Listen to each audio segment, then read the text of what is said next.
Ich glaube, die meisten von uns haben in der Schule nicht gelernt. Sie haben geübt. Das ist ein Riesenunterschied. Hallo und herzlich willkommen zurück zu Learn German with Falk. Ja, üben und lernen, das ist nicht das Gleiche, oder? Denkst du, dass das das Gleiche ist?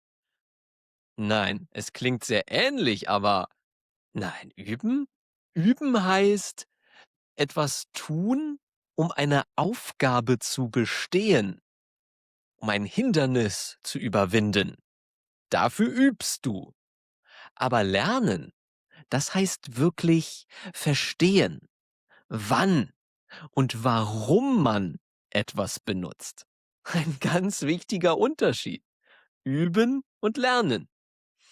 Also, in der Schule, denke ich, haben wir eigentlich fast nur geübt. Das ist meine These.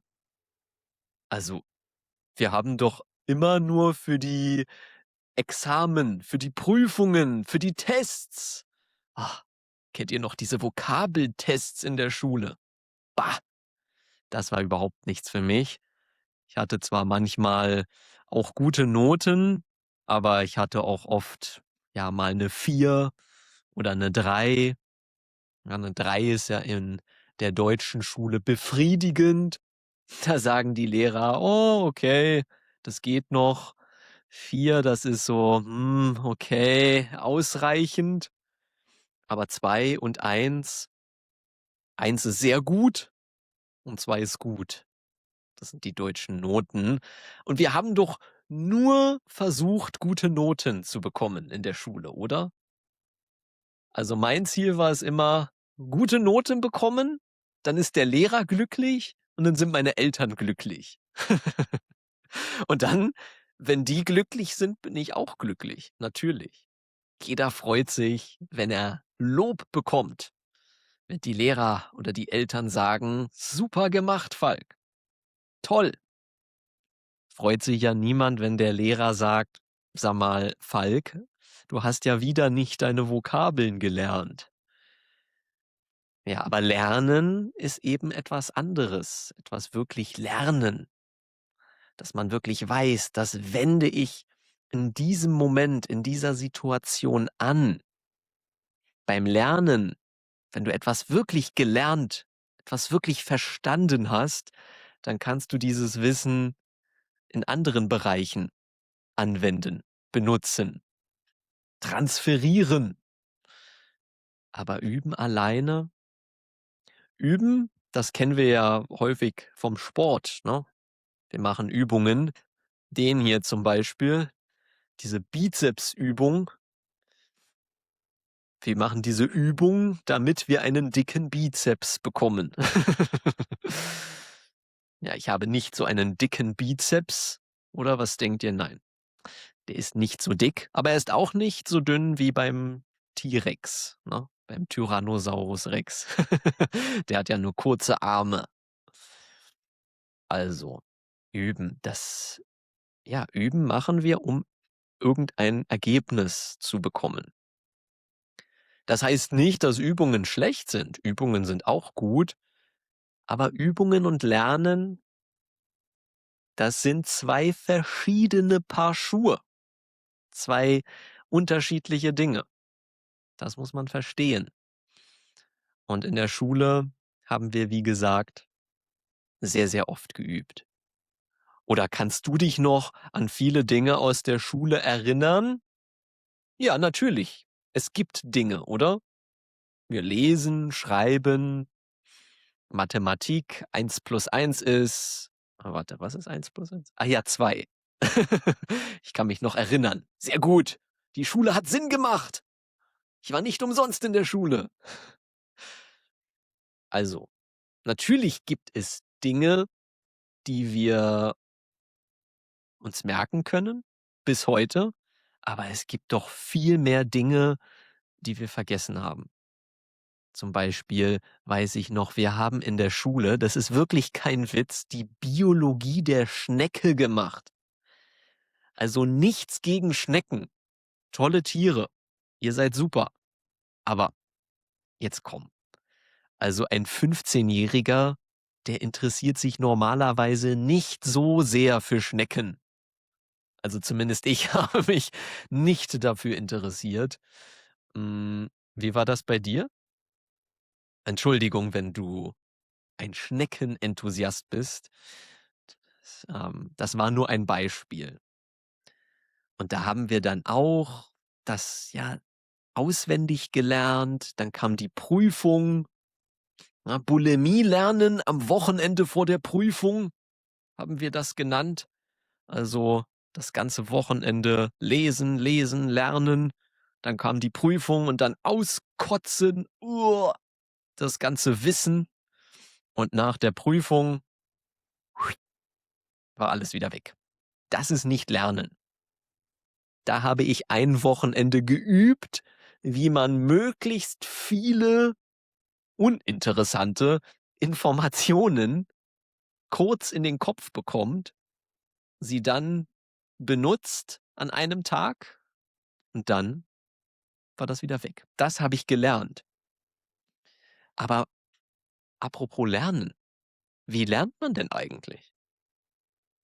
Hat dir jemand mal erklärt, wie man lernt oder nur wie man übt? Also man muss auch erst mal lernen, wie man lernt. Jeder ist ja auch ein bisschen unterschiedlich. Wir lernen zum Beispiel, glaube ich, gut durch Wiederholung, gut durch Anwendung, wenn man etwas benutzt.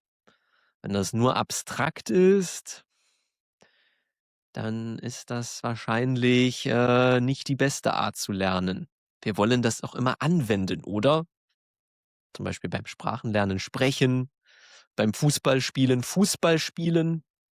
Ich lerne doch nicht Fußball spielen, nur indem ich Bücher über Fußball lese oder indem ich Fußball schaue. Das denkt ja der ein oder andere Sofaathlet. Der schaut Fußball, trinkt Bier, isst Chips und dann kritisiert der immer. Der Spieler ist so schlecht. Ich kann das viel besser. Ich schaue 10 Stunden Fußball jedes Wochenende. Nee, der kann nicht besser Fußball spielen. Natürlich nicht.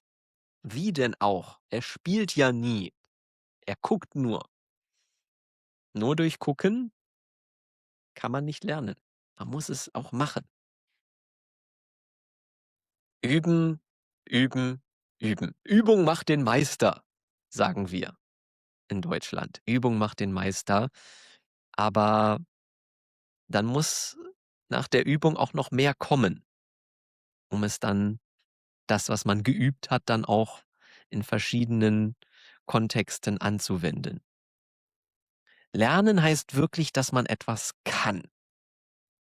Also zum Beispiel, wenn man eine Sprache lernt, dass man sprechen kann, dass man verstehen kann, dass man etwas lesen kann. Aber nur Übungen machen im Grammatikbuch, ja, ich glaube nicht, dass du dann die Sprache kannst. Ich habe auch ganz am Anfang, als ich Japanisch gelernt habe, viel mit einem Grammatikbuch gearbeitet. Ich dachte, du brauchst jetzt erstmal ein Grundverständnis der Grammatik. Ist vielleicht ja auch nicht falsch, aber ich habe doch schnell gemerkt, so wirklich weiterbringen tut mich das nicht. Ein bisschen, klar. Viele Grammatikstrukturen waren interessant und auch nützlich, aber ich muss sie dann auch benutzen, anwenden. Sonst ist das ja nur abstrakt. Dann ist das nur Üben und nicht Lernen. Ja, es gibt einen großen Unterschied zwischen dem Wissen hier oben und dem wirklich Können.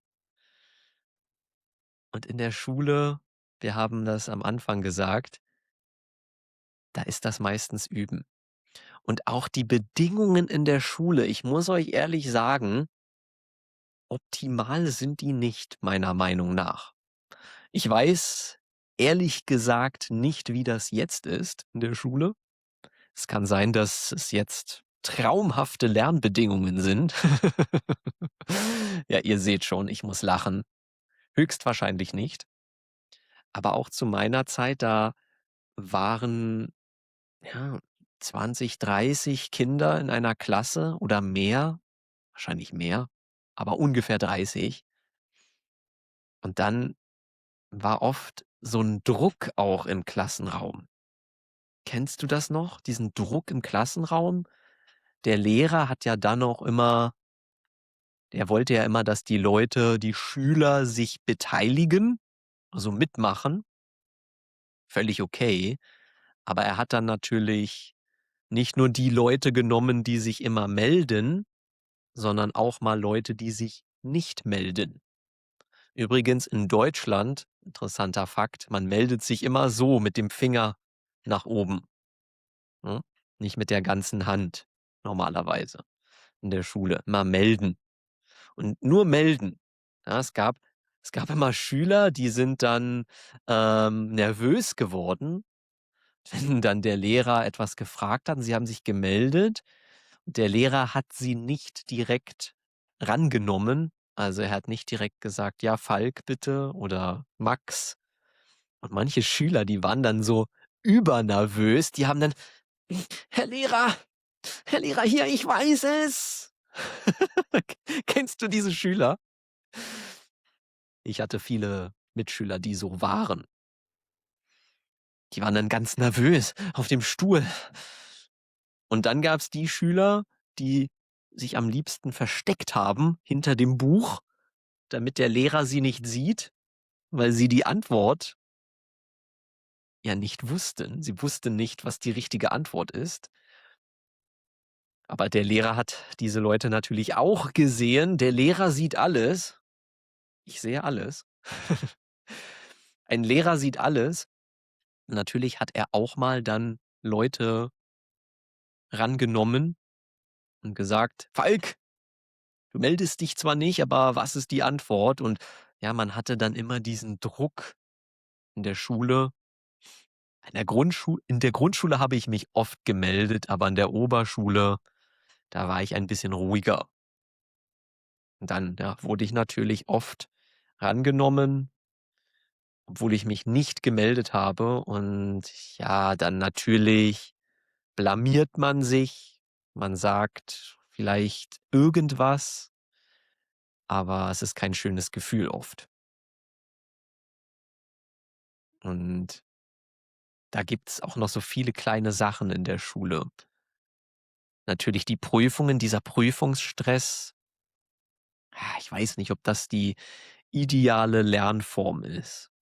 Ich habe manchmal Schüler, die eine Prüfung haben, zum Beispiel die TELG B1-Prüfung. Und wenn sie mit mir sprechen, das klappt. Die können super sprechen, sind gar nicht nervös. Es funktioniert alles wunderbar. Aber dann kommt diese Prüfung und haben sie Prüfungsangst und dann können sie das nicht zeigen, wie gut sie sind und dann bestehen sie die Prüfung nicht. Das ist natürlich schade. Also, manche Leute, die ein bisschen Prüfungsangst haben oder auch schüchtern sind, die lernen, glaube ich, in einer stressfreien Lernatmosphäre besser. Es gibt auch Leute, die brauchen Stress. Ich hatte immer einen Freund, der hat immer erst ein Wochenende vor der Prüfung angefangen zu lernen. Immer. Ohne Ausnahme.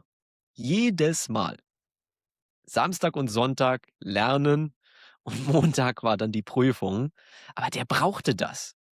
Der brauchte diesen Druck, diesen Zeitdruck, diesen Stress.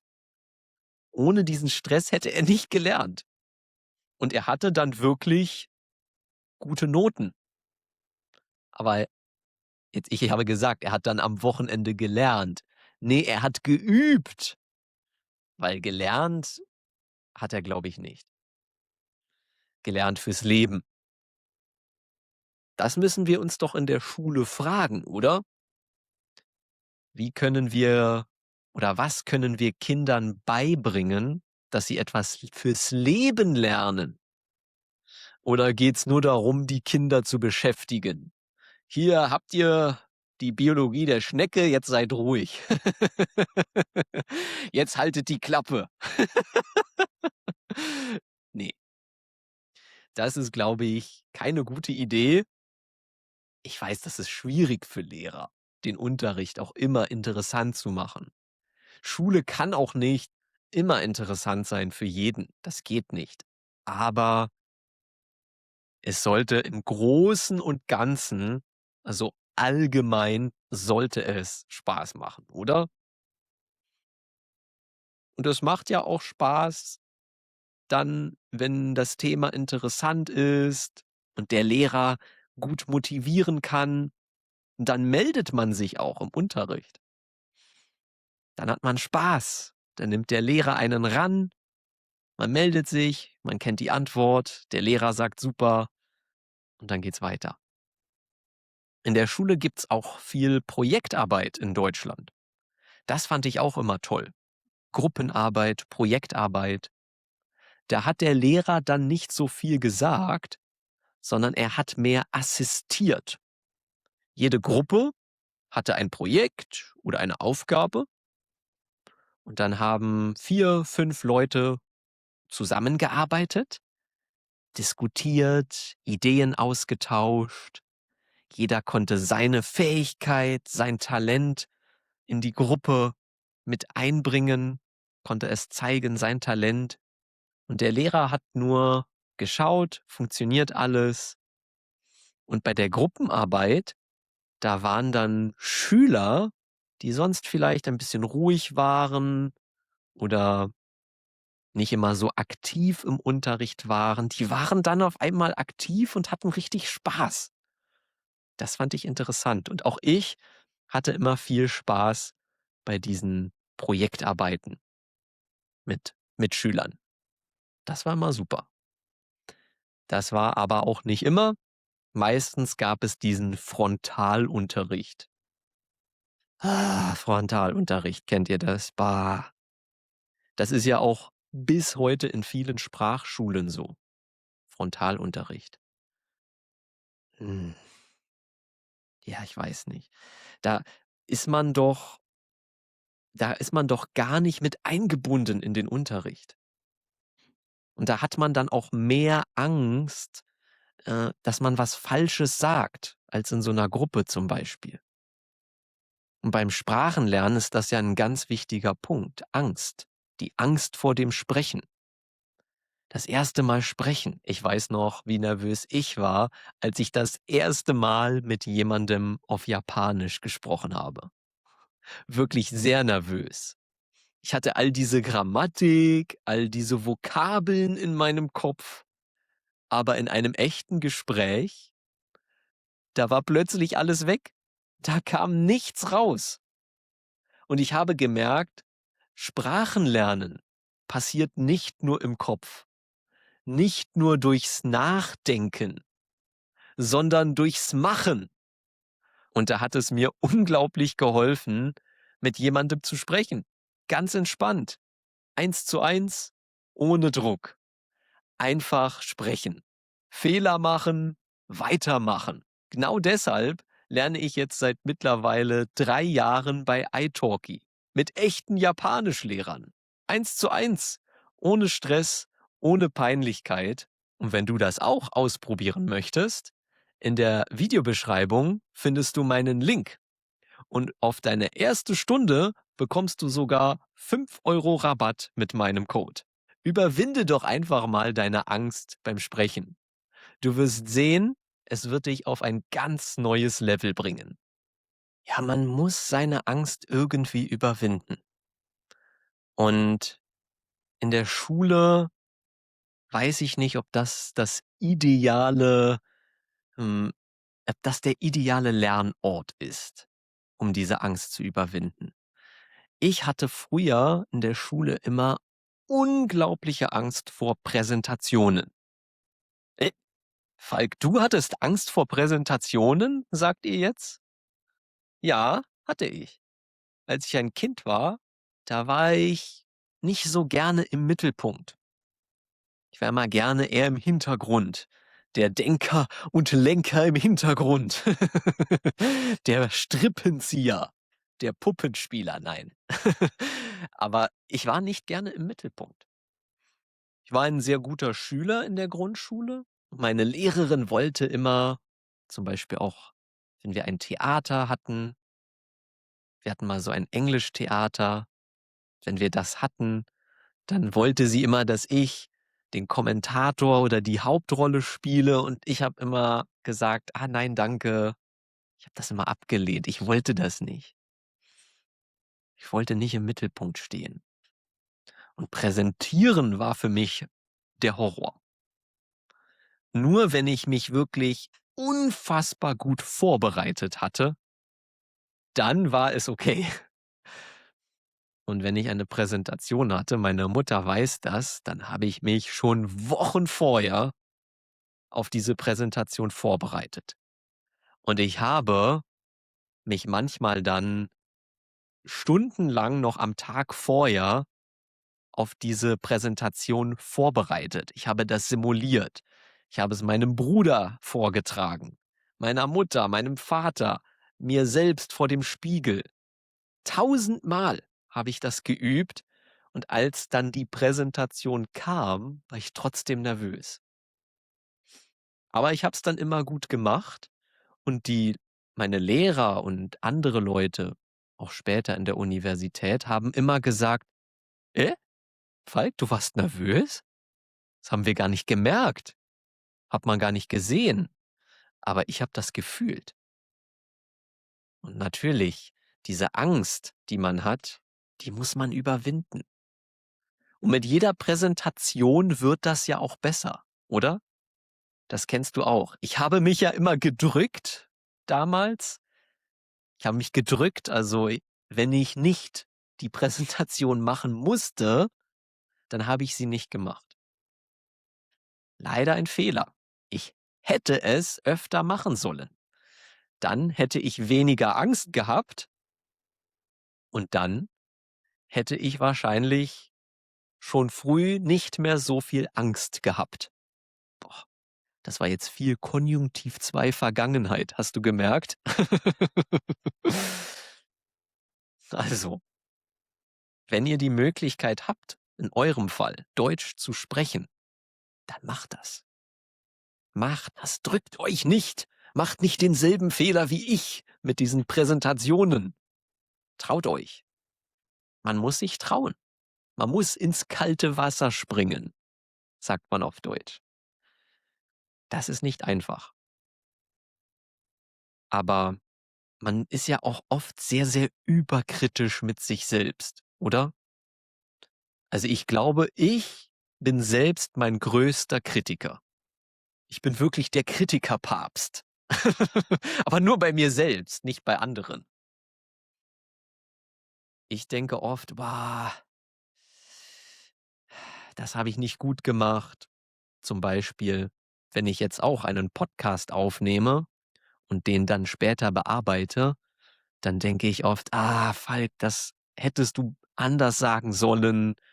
Oder deine Mimik sieht komisch aus und du musst gerader sitzen und all diese Dinge. Aber, so ein bisschen gerader sitzen ist vielleicht gar nicht schlecht. So, ich bin sehr, sehr selbstkritisch und ich glaube, du bist vielleicht auch sehr, sehr selbstkritisch, wenn es um dein Deutsch geht, oder? Dein Deutsch. Dein Deutsch ist nicht so schlecht, wie du denkst. 100%. 100%. 100% der Leute, die ich kenne, die Deutsch lernen, schätzen sich selbst schlechter ein, als sie sind. Und ich sage den Leuten das auch. Ich meine das ernst, wenn ich dir sage, dein Deutsch ist nicht so schlecht. Ich höre das immer. Sie sagen: „Ah, nein, es ist nicht gut, ich kann das nicht und das nicht." Man muss ja auch nicht arrogant sein und sagen: „Ha, Falk, ich bin schon eigentlich besser als du", wenn man nur A2 ist. Ja, das muss man natürlich nicht machen. Das sollte man nicht machen. Aber man muss sich auch nicht klein machen. Man kann sagen: ich probiere es. Ich gebe mein Bestes. Nicht so schlecht, ich kann Alltagskonversationen halten, zum Beispiel. Macht euch nicht zu klein. Nicht arrogant werden, nicht größenwahnsinnig, aber auch nicht zu klein. Weil man denkt das ja wirklich. Es gibt ja diese selbsterfüllende Prophezeiung. Falk, was ist denn das für ein Wort, Mann? Selbsterfüllende Prophezeiung. Das bedeutet, das, wie du denkst, das, was du über dich sagst, das ist deine Realität. Und wenn du immer sagst, ich bin so schlecht, ich kann kein Deutsch lernen, Deutsch ist so schwierig, es ist unmöglich, Akkusativ und Dativ zu verstehen, dann wird das deine Realität. Wenn du das immer denkst und sagst, dann ist das deine Realität. Und das solltet ihr nicht machen. Ihr solltet immer realistisch denken. Ihr müsst auch nicht mit der rosaroten Deutschbrille durch die Welt gehen, so wie ich. Alles ist so einfach und so schön, la la la. Aber ihr könnt sagen, es ist schwierig, aber andere Leute haben es auch geschafft. Ich kann es also auch schaffen. Wenn andere Leute das können, dann kann ich es auch. Aber natürlich braucht es ein bisschen Zeit. Das geht nicht von heute auf morgen. Mm-mm. Leider nicht. Leider gibt es keinen magischen Knopf, den ihr drücken könnt und dann ist alles da. Die ganze deutsche Grammatik ist hier und ihr könnt perfekt sprechen. Das sind ja zwei Dinge, ne? Grammatik im Kopf, haben wir vorhin gesagt, und diese Grammatik rauslassen. Das ist auch bei mir so ein Ding. Mit der japanischen Grammatik. Ich kenne auch viel. Viele Strukturen, viele, ja, verschiedene Grammatikdinge. Aber anwenden tue ich sie selten. Deshalb, was ich jetzt immer mache, wenn ich Japanischunterricht habe, ich habe immer so einen Zettel neben mir und da schreibe ich dann immer 2 oder 3 Strukturen auf, die ich während des Unterrichts verwenden möchte. Oder auch mal, wenn ich mit einem Freund einen Kaffee trinken gehe, dann tippe ich in mein Handy so ein paar kleine Strukturen ein und versuche dann im Gespräch mit meinem Freund diese Strukturen zu benutzen. Oder ich frage ihn, hey, wie benutzt man dieses Adjektiv in einem natürlichen Kontext? Wichtig ist, dass man die Sachen benutzt und nicht nur abstrakt lässt. Da sind wir wieder beim Lernen. Lernen in der Schule, ja. Lernen nicht nur in der Schule, lernen im Sportverein. Ich habe unglaublich viel im Sportverein oder generell beim Sport gelernt. Ja, jetzt sagt ihr ja, Falk, natürlich, du hast gelernt, wie man diesen Ball ins Tor schießt. Toll, das bringt dir doch nichts. Das meine ich auch nicht. Na klar, das habe ich auch gelernt. Aber im Sport lernst du zum Beispiel viele soziale Dinge. Teampsychologie, ja, wie das funktioniert, wie man andere Leute motivieren kann, zum Beispiel. Oder was man sagen kann, um andere, ja, wieder aufzubauen, wenn sie vielleicht demotiviert sind oder traurig sind. Ein guter Gewinner sein, ein guter Verlierer sein, Fair Play. Alle diese Dinge, die lernst du ja im Sport zum Beispiel. Ganz, ganz wichtig am Sport. Im Sportverein lernt man nicht nur den Sport selbst, sondern man lernt viele andere Dinge, soziale Interaktion. Deshalb glaube ich, für Kinder ist das wirklich das Beste, in einem Sportverein zu sein. Ich war ja als Kind mein erster Sportverein war nicht der Fußballverein. schockierende Nachricht. Was denkst du, was war mein erster Sportverein? Na, es war ein Turn- und Leichtathletikverein. Turnen, Gymnastik könnte man auch sagen. Und Leichtathletik, was ist das? Das ist den Ball werfen, zum Beispiel schnell rennen oder lange joggen. Leichtathletik. Leichtathletik mag ich bis heute. Macht mir Spaß, besonders 100 Meter Sprinten. 100 Meter. Früher waren noch als Junge 50 Meter. Das waren nicht 100 Meter, noch 50 Meter als kleiner Junge. Das war eine super Disziplin, die habe ich geliebt. 50 Meter, volle Pulle.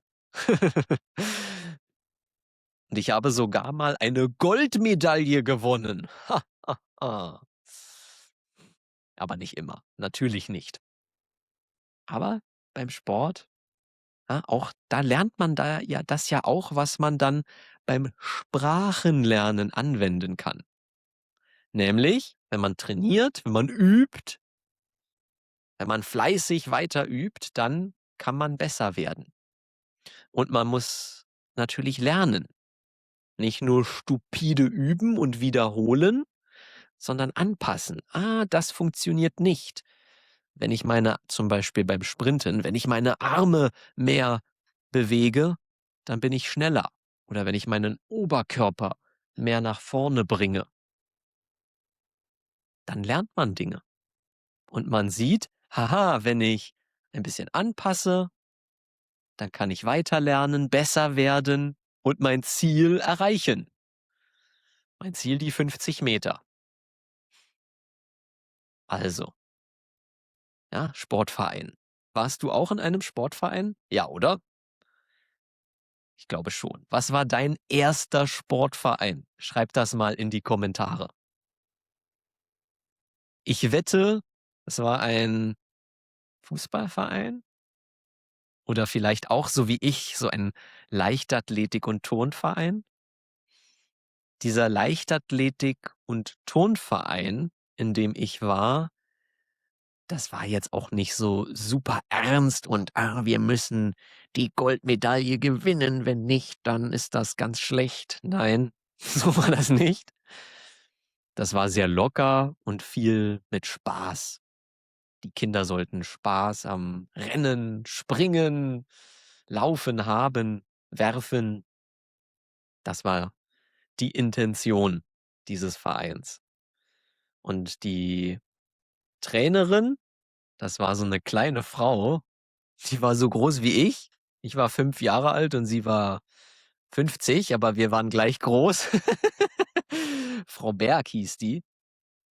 Frau Berg, ja, kleiner Berg. Also Frau Berg, die war ganz, ganz toll. Die hat immer motiviert und wir hatten immer ganz viel Spaß bei Frau Berg. Ja, an die kann ich mich noch sehr gut erinnern, die erste Trainerin. Und nach dem Leichtathletik- und Turnverein bin ich dann in den Fußballverein gewechselt. Ja, jetzt endlich, Falk. Na, endlich. Fußball. Und da konnte ich dann auch das anwenden, was ich im Leichtathletikverein gelernt habe. Beim Laufen, beim Springen, beim Rennen, bei all diesen Disziplinen. Ne, die haben mir dann beim Fußball wieder geholfen. Nur dann musste ich auch noch den Ball mitnehmen. Nicht nur 50 Meter rennen, sondern den Ball mitnehmen. Man muss lernen. Und in der Schule 50 Meter bin ich auch in der Schule gelaufen, gerannt. Ah, das ist der Unterschied, Laufen und Rennen. Rennen ist so Sprinten. 50, 75, 100 Meter. 200 Meter ist auch noch Sprinten, Rennen. Aber danach, das wäre dann eher Laufen. Also ich bin immer 50 Meter gerannt in der Grundschule. Und mein Lehrer hat dann irgendwann gesagt, Falk, du bist ja schnell. Du bist ab jetzt in unserer Schulstaffel. Die Staffel. Und die Staffel, das waren 50 Meter Rennen, aber nicht alleine, sondern mit anderen und man hatte immer so einen Staffelstab und den musstest du einer anderen Person geben. Die ist dann wieder 50 Meter gerannt und hat dann den Staffelstab der nächsten Person übergeben. Das war eine Staffel. Und wir sind 8-mal 50 Meter gerannt. Also 8 Kinder und jedes Kind 50 Meter. Und man musste immer den Staffelstab übergeben. So, ich hatte aber, so mein Lehrer sagt, Falk, du bist jetzt in der Staffel. Und ich hatte überhaupt keine Ahnung, was eine Staffel ist. Ah, okay, mit anderen Rennen. Ah, okay, super. So, und dann bin ich bei diesem Leichtathletiktraining. Stell dir vor, da ein kleiner Junge. Keine Ahnung, was er machen soll, nur rennen. Bis jetzt bin ich ja nur gerannt. So, und dann drückt mir der Lehrer diesen Stab in die Hand, diesen Staffelstab. Ich gucke diesen Stab an, okay, irgendwas muss ich mit diesem Stab machen. Warum gibt er mir den jetzt? Was soll das? Okay, gut, gibt er mir, nehme ich mit. Und dann sagt er so, jetzt renn mal. Und dann renne ich und irgendwann da vor mir ist ein anderer Junge und der ist dann auch gerannt und der wollte natürlich den Staffelstab von mir. Ja, haha. Aber mir hat niemand gesagt, dass ich ihm diesen Staffelstab übergeben muss. Und dann bin ich neben ihm gerannt und der hat dann irgendwann gesagt, was machst du? Du musst mir den Staffelstab geben. Man muss auch sagen, die anderen Kinder waren alle ein bisschen älter als ich und natürlich haben sie das schon immer gemacht. Und dann habe ich gesagt, weil mir das peinlich war, ah ja, sorry, habe ich vergessen. Das war damals sehr peinlich, aber danach hat meine große Staffelkarriere begonnen. Danach bin ich immer in der Schule Staffel gerannt. Das hat immer Spaß gemacht. Aber ich musste erst lernen, dass man diesen Stab nicht mit nach Hause nimmt, sondern dass man diesen Stab einer anderen Person übergibt. Und die rennt dann mit dem Staffelstab weiter. Staffel. Unglaublicher Spaß. Kann ich euch empfehlen, mal zu machen, wenn ihr ein paar Freunde habt, mit denen einfach mal eine Staffel laufen. Staffel. Habt ihr auch bei einer Staffel teilgenommen? Schreibt das doch mal in die Kommentare. Das war immer meine Lieblingsdisziplin. Also Sprinten fand ich toll, Rennen, aber besonders mit den anderen Leuten, mit dieser Staffel, das hat immer Spaß gemacht. Und dann später, genau, auch Fußball, bin ich im Fußballverein gewesen. So im Sportverein, da lernt man wirklich, wirklich viel. Schule, Sportverein haben wir jetzt. Wo lernt man noch was? Ja, natürlich auch in anderen Kontexten, zum Beispiel auch generell beim Spielen, auch bei Computerspielen. Bei Computerspielen, ja, es ist vielleicht, da ist das Lernen vielleicht ein bisschen abstrakter, aber man lernt auch, oder? Es gibt ja diese Tutorials bei Computerspielen. Da schaut man, wie funktioniert das? Und dann gibt es das richtige Spiel, das Match. Da muss man dann das anwenden, was man im Tutorial gesehen oder geübt hat. Überall gibt es diese Lernkurven. Es gibt etwas, du musst etwas lernen und dann musst du es anwenden. Aber es gibt einen Unterschied zwischen Üben und Lernen. Lernen, wenn du wirklich lernst, dann kannst du das. Zum Beispiel, ich habe Mario Kart nicht geübt, ich habe Mario Kart gelernt. Das kann ich bis heute. Sehr nützliche Fähigkeit, Falk. Hilft dir ungemein. Deshalb steht er noch heute hier, der Mario. Der hatte so einen großen Einfluss auf mein Leben. Aber zum Beispiel vielleicht nicht Computerspiel, aber generell eine Software. Als ich mit dem YouTube-Kanal begonnen habe, da musste ich erst mal lernen, wie man ein Video ein Audio aufnimmt am Computer. Da habe ich mir das simpelste Programm heruntergeladen, Audacity, genau, habe ich mir heruntergeladen und dann einfach aufgenommen. Und wenn ihr heute mal die Episoden hört, die ersten Episoden, da war die Tonqualität wahrscheinlich nicht so überragend. Nicht so gut, wie sie jetzt ist. Hoffentlich. Hoffentlich ist sie jetzt besser. Ich musste da auch erst mal probieren und lernen, aber ich habe schnell gelernt. Dann musste man Videos bearbeiten später, immer wieder neue Programme, wie die funktionieren, das musste man lernen, neue Funktionen und dann anwenden auf meine Videos, auf meine Podcasts. Das ist Lernen, da benutze ich das ja gleich. Da denke ich nicht nur: „Ah, okay, so macht man das. Aha, so bearbeitet man ein Video.“ Nein, ich muss das machen. Wenn ich das nur lese, dann übe ich das im Kopf, aber wirklich gelernt habe ich es erst, wenn ich meine Maus nehme und das wirklich selber aktiv mache. Man muss aktiv sein. Beim Sprachenlernen ist das, glaube ich, ganz, ganz wichtig. Vokabeln, Grammatik, das ist eine Sache, aber Sprechen und auch das Hören, am besten beides zusammen, also in einer Konversation, das ist das eigentlich Wichtige. Da kommt es darauf an. Da müsst ihr eure Fähigkeiten dann zeigen. Und in der Schule lernt man das leider nicht, wie man das richtig anwendet. Also im Englischunterricht, ja, also wir haben auch gesprochen. Wir hatten auch Diskussionen im Englischunterricht. So ist es nicht. Also wir haben nicht nur ins Buch geschaut, nein, wir haben auch gesprochen, aber zu wenig. Aus meiner heutigen Perspektive muss ich sagen, wir hatten zu wenig Gespräche, Interaktionen und auch zu wenig Input. Der einzige Input, den wir hatten, der kam von unserem Lehrer.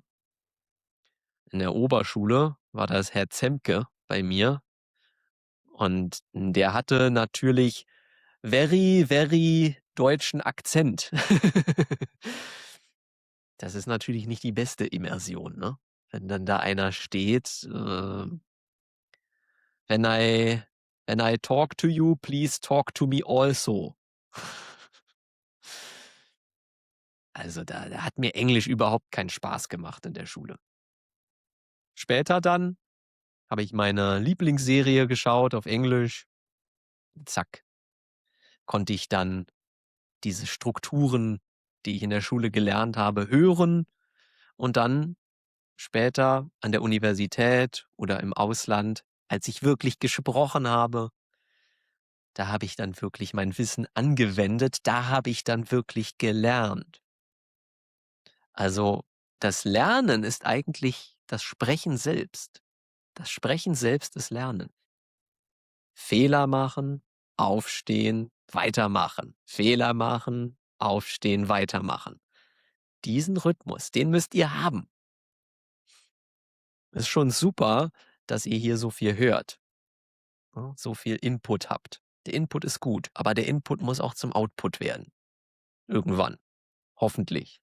Es sei denn, du sagst: „Ach, sprechen ist mir eigentlich egal. Ich will eigentlich nur Falks wunderschöne Stimme hören.“ Kann ja sein. Dann, wunderbar, dann hör nur den Podcast. Aber ich glaube, du hast vielleicht ein kleines Ziel, vielleicht, dass du eines Tages in Deutschland reisen möchtest. Ja, hier hinter mir übrigens, falls ihr euch gefragt habt: „Falk, was ist denn das eigentlich für 'ne Quatschkarte da hinten?“ Ne, es ist keine Quatschkarte, das ist Deutschland, eine Panoramakarte. Ein bisschen sind auch die Nachbarländer am Rand. Aber ja, wenn Leute in Deutschland reisen möchten, dann möchten sie natürlich auch ein bisschen Deutsch sprechen. Einen Kaffee bestellen zum Beispiel, oder? Da willst du das doch nicht auf Englisch sagen. Da willst du doch so etwas sagen wie: ich hätte gerne einen Cappuccino ohne Milch und ohne Zucker. Oder ich hätte gerne einen Kamillentee. Dann denkt jeder, dass du Deutscher bist. Kamillentee bestellen nur Deutsche im Café.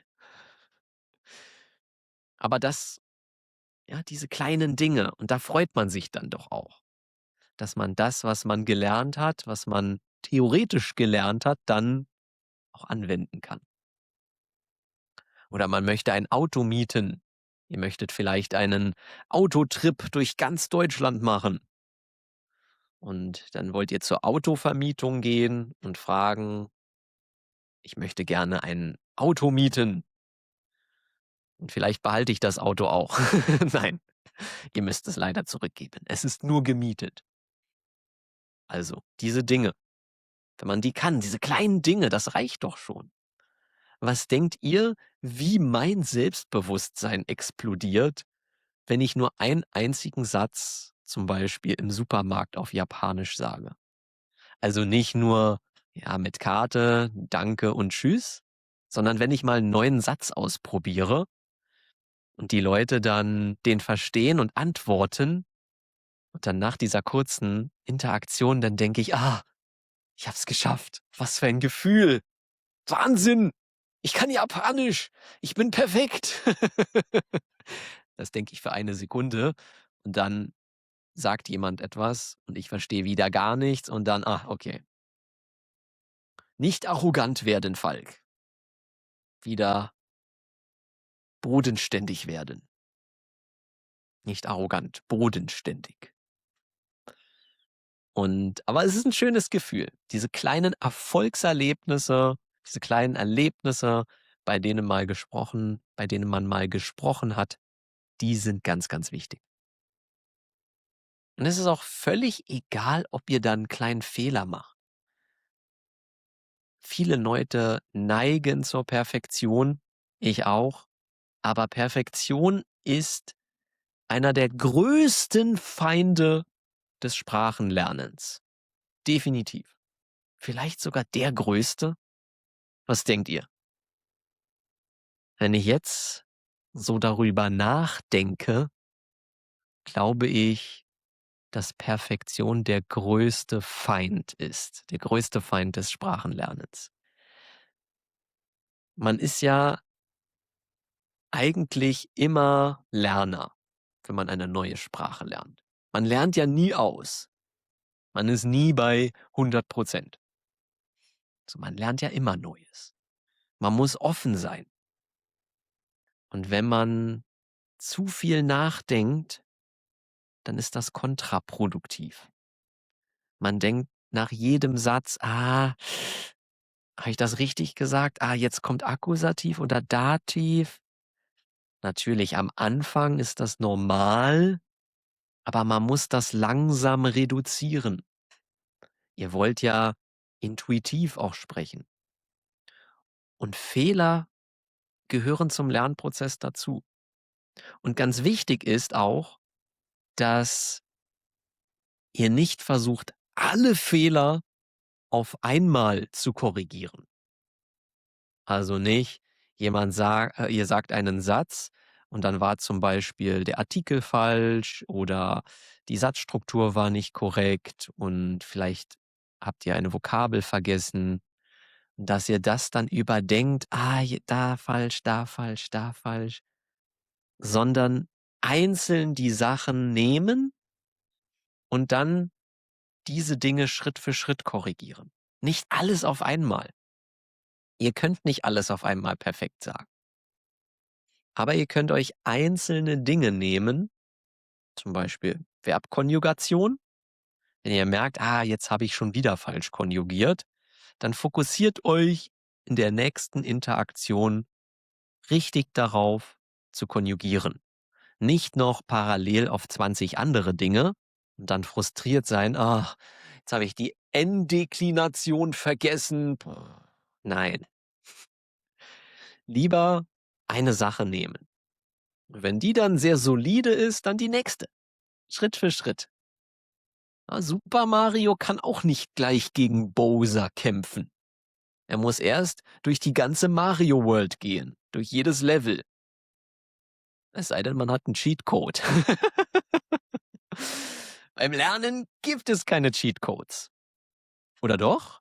Kennst du einen? Her damit. Gib mir den Cheatcode. Den will ich auch. Nein, ist doch langweilig, oder? Ein Computerspiel mit Cheatcode? Ich muss ja leider sagen, früher habe ich auch immer Cheatcodes bei Computerspielen benutzt. Age of Empires 2. Das habe ich früher als Kind gespielt. Kennst du das? Das ist so ein Computerspiel. Ich glaube, das ist so Mittelalter. Du musst eine Gemeinschaft, eine Stadt bauen und die Stadt beschützen. Und du musst ja, deine Stadt erweitern, größer werden lassen. Und natürlich war das schwer. Man musste immer neue Arbeiter in den Wald schicken, damit sie Holz holen oder damit sie Gold für dich abbauen. Das war immer sehr schwer. Da war es natürlich einfacher, immer Enter, kam das Suchfeld und dann immer den Cheatcode einzugeben. Und dann hattest du gleich ganz viel Geld, ganz viel Gold, ganz viel Holz. Das war natürlich viel einfacher, aber das ist eben nicht das Leben. Das ist nur ein Computerspiel.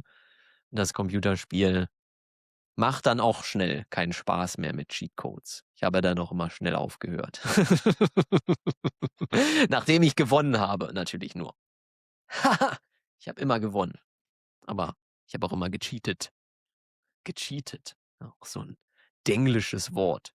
Cheaten, betrügen ist ja so das deutsche Wort, aber in der Computerwelt, in der Computerspielsprache sagen wir auch cheaten. Da sage ich nicht, ich habe betrogen. Ich habe beim Assassin's Creed betrogen. Nein, das sagt keiner. Ich weiß gar nicht, gibt es heute bei diesen Computerspielen noch Cheatcodes? Wisst ihr das? Ich bin ja heutzutage kein Gamer mehr. Früher habe ich viel gespielt, aber heute nicht mehr. Gibt es noch Cheatcodes? Am Computer bestimmt, aber so auf der PlayStation oder Xbox oder Nintendo, ich glaube nicht. Ich glaube, das ist nicht mehr so wie früher. Und im Leben, ja, da gibt's auch keine Cheatcodes. Da muss man sich hart durchkämpfen.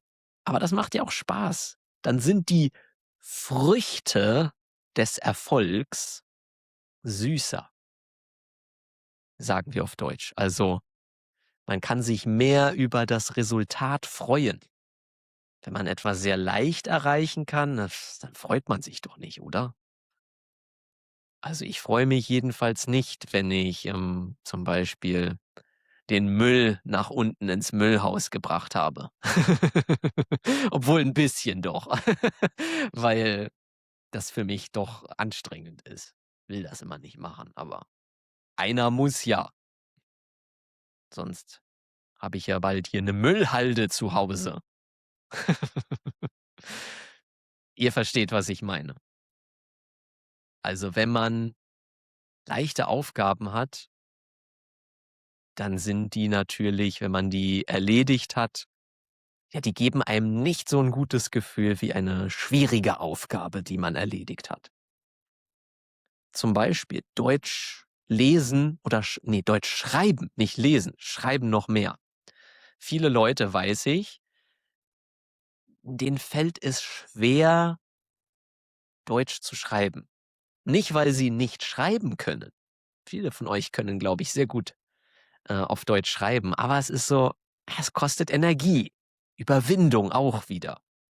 Also muss ich so viel nachdenken und ach, ich bin ja so schlecht. Und da kommt wieder dieser Kritiker aus euch heraus. Ich kenne das, ist bei mir nicht anders mit Japanisch schreiben. Ich denke auch immer, ich bin ganz schlecht und ich kann gar nicht. Dabei kann ich ein bisschen. So, und wenn ihr dann wirklich mal was geschrieben habt, 10 Minuten oder eine Viertelseite, eine halbe Seite, boah, das Gefühl danach, oder? Dieses Gefühl: ich habe eine schwierige Aufgabe geschafft. Check. Ein Haken dahinter.